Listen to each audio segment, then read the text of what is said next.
Musulmanга келип аткан жакшылык дагы ал үчүн жакшылык, мусулманга келип жаткан жамандык дагы ал үчүн жакшылык. Эмне үчүн?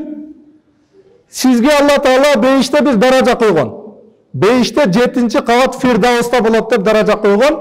Жер асман жаралыштан 50.000 жыл мурда тагдырыңызга жазган.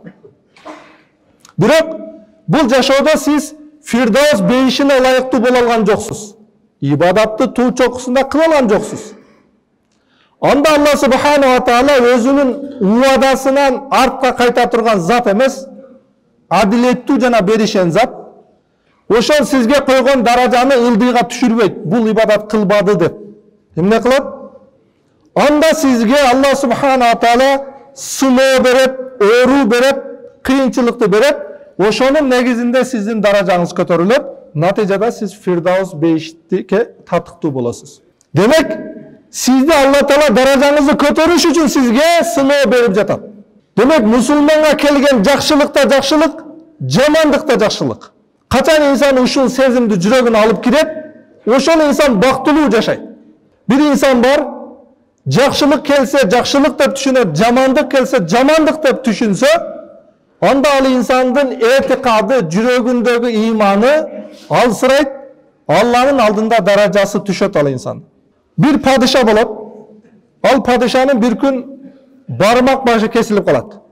Бармак башы кесилип кеткенде өтө кайгырат. Мен падиша болсам го, менин бармак башым жок болсо. Вазир айтат: "Ey падишам, бул жакшылык үчүн. Кайгырбаңыз. Мусулманга келген жакшылыктын бардыгы жакшылык, жамандык да жакшылык." Анда падиша: "Менин бармагым кыркылып атса, сен жакшылык үчүн дейсиң" деп туруп зынданга таштайт аны. Sen maga korduk söz ayttың деп айтат. Күндөр өтүп падиша аскерлери менен сейилге чыгат, сапарга чыгат.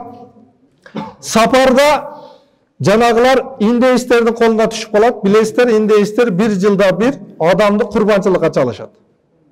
Азыр күндө дагы бар дешет окумуштуулар. Анан падишанын аскерлеринин бардыгын курбанчылыкка салат, падишасын өзүнү кой берет. Мен неге чалбайсың десе, сен бармак башың жок экен, курбандыкка жарабайсың. Бул өзү кайра өзүнүн мамлекетине жетип келет дагы, вазирини чыгаргыла зындандан деп айтат. Вазирини зындандан чыгарып айтат: "Сен жакшылык бар дегениңде мен ишенген эмес экен, мына жакшылык бар экен, мен тирүү калдым. Мени кечир" дегенде вазир айтат: "Падишам, мында да жакшылык бар." Падишага кайра ачуусу келет: "Сен зынданда жатсаң го, кандай жакшылык болот? Meni dağın sen korda atasın." Vazir aytat: "Egerde meni zindanga taştabaganыңızda siz menen çoğu barıp, men da kurbançılıkka çalınat elem. Men bugünkü күндө тирүү калдым, bunda da жакшылык бар." Бирок бул окуя siz menen biz ibrat ала турган bir окуя. Musulmandын бармак башы кетсе да жакшылык бар. Siz айтышыңыз мүмкүн: "Колу кесилип атат го, ey дамла, кандай жакшылык бар мында? Машина сүзүшүп атат го, мында кандай жакшылык бар?" Анда ушундай жакшылык бар. Балким андан да чоңураак кырсык келаткан эле Алла Субханаху Тааланын алдын алды.